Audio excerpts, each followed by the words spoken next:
Becky? This question comes from Chris Freed in Philadelphia. He says, we know that Greg Abel and Ajit Jain are the next generation of Berkshire leaders. Who are currently behind Greg and Ajit in their respective roles? Well, that will be the question that they give their, well, Greg will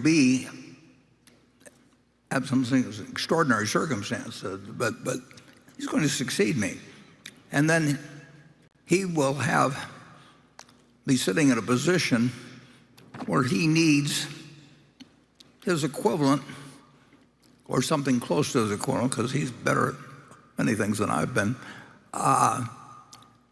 He will need that substitute. And when the question comes, we know Ajit's opinion on that. But Greg will probably be the one that will make the final decision. I mean, it's his responsibility.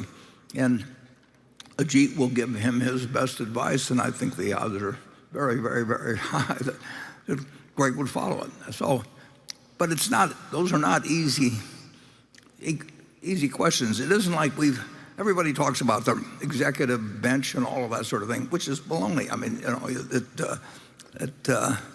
you don't have that many people that can run the largest GAAP net worth company and all kinds of diverse businesses. But you don't need 5 people either. And you need a lot of good operating managers, and you need somebody at the top that allocates capital and make sure that you've got the right operating manager. And we've designed something where we separate the insurance and the rest of the business, and I think it's a very good design. But they would not be smart. We wouldn't be smart to name that decision now about the two different areas of the business, because a lot can change between now and then, and the most likely change is that this job changes. Charlie? I've got nothing to add. We have a lot of good people that have risen in the Berkshire subsidiaries, and there's a reason why our operations have by and large done better than other big conglomerate companies. And one of them is that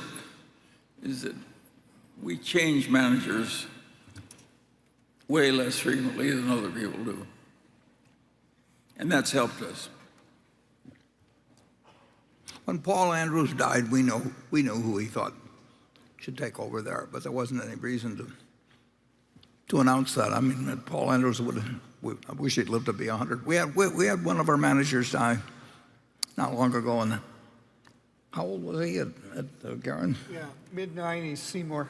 Yeah, Seymour Lichtenstein. And Seymour, I wrote him a letter when he was 80, and I said, I'm glad you're 80, and I'll write you again when you're 90. And I wrote him again when he was 90, and he didn't make it to 100. But he had a terrific fellow following him, and they really managed it jointly to some extent as the years went by. But it's case by case. And the main thing to do is have the right person running the whole place.